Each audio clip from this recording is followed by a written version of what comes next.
Hi everyone, my name is Ginger Farina and I go by she, her pronouns. I'll be graduating with a bachelor's in psychology and human development with an emphasis in holistic health and wellness. I'm extremely passionate about researching, learning, and experiencing healing in an array of modalities to someday utilize what I've learned to assist others in their own healing processes. Being a part of the community has always been important to me without having to question whether it's worth the time, effort, or emotional energy. As a healer, the largest lesson I've learned in my 4 years at Prescott College is that you should take care of yourself and focus on your own work before practicing with others. Healers do not heal anyone. They hold space for others while they're awakening their own inner healer and provide the resources to do so. I first became infatuated with Sex Week in the spring of 2019 when 2 Prescott College seniors hosted the event for their senior project. This was the first time I had immersed myself in the events. I hosted a workshop with 2 other students on subversive sex. The workshop space was created to discuss and brainstorm creative and radical alternatives to dismantling socializations and mainstream culture in our own sex lives. I also dedicated my time and participation in the Body and Consent workshop, as well as the body dialogues, the closing event for the unpacking and processing of sex positivity and discussing your body on your own terms. Every space had an incredibly unique learning environment and taught me about myself, my community, and the paradigms in our lives. It gave me a potent sense of empowerment and left me with a craving for change. From then on, I felt I had a responsibility and pressing intentions to recreate these taboo and compassionate learning spaces, even within my own life. After the week had ended, I started to notice a mundane pattern of voices within the Prescott College community, and I couldn't help but investigate. A majority of students were speaking out about health consciousness and concern at our school. I heard a demand for change and took it upon myself to begin my own emotional inquiry services. There was a need of reformation in me to organize. It started out as an underground offshoot for acquaintances, suffering from difficult Title IX-related problems. So, I began gathering information on Title IX at Prescott College. There were about 6 students I was meeting with at the time to give emotional support and bring a motivated and evaluating eye to their situation. On the Prescott College website, I found 3 major errors on the Title IX support page and gave support to students who decided to bring their cases to the Office of Student Affairs. After meeting with the Title IX coordinator about the website errors, they were shortly fixed and reevaluated. I felt heard, gratified, and relieved. Assisting students in need gave me a better grasp on the gravity of the on-the-ground community action and support. Communicating the website errors felt small at the time, but I now recognize just how vital prioritizing preventative methods for the health and the wellness of the community really is. Often, people growing up learn what they know about their bodies and sex from porn, risky experimentation, word of mouth, unsafe and abusive experiences, and socialized behaviors. This pattern is all too familiar, as I didn't grow up with an informative sex education course in grade school or high school. Since the world of health and wellness was so new to me, I started talking to my community members about it, a lot. Everything was, and still is, so intriguing and new. I thought to myself, wow, I wonder if this information would be new to other college students.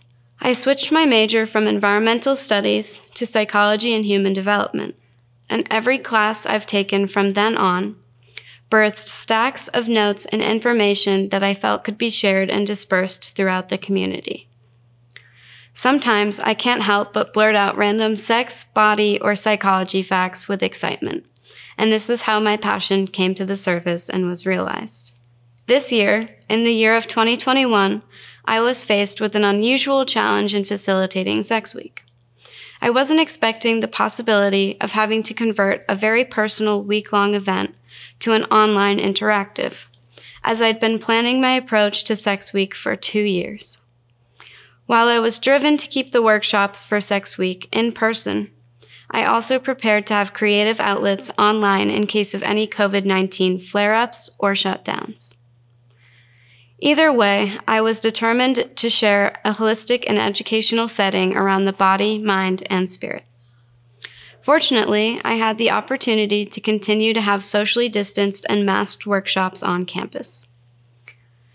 When I was done with months of research and preparation for reaching out to the community, asking for Sex Week committee volunteers, I created a slideshow with information on Sex Week so it could be more comprehensive for the committee.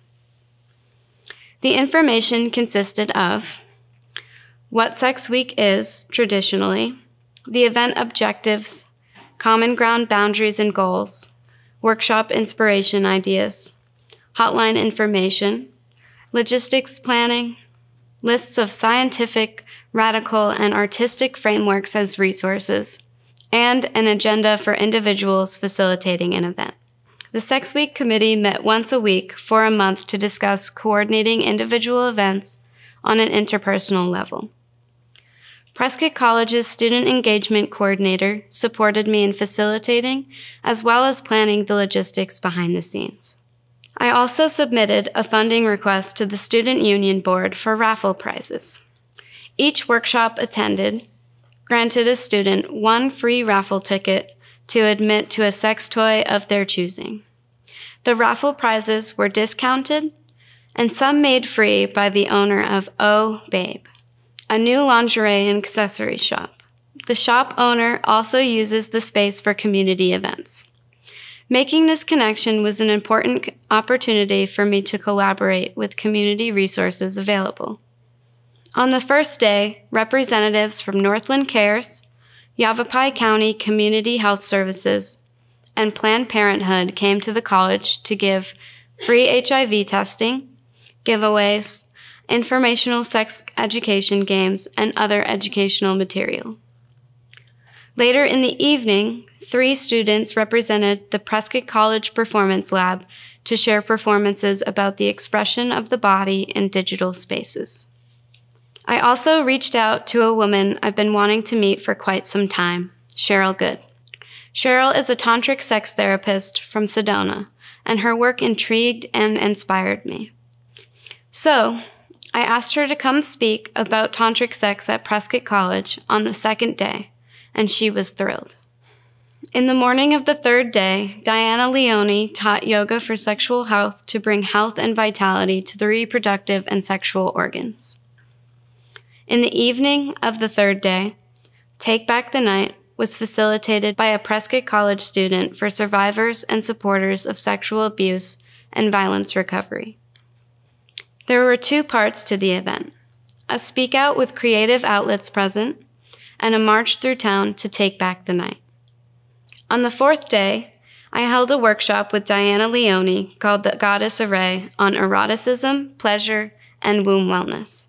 This was a workshop born from one of the collections of knowledge I've gathered in my independent study, womb health.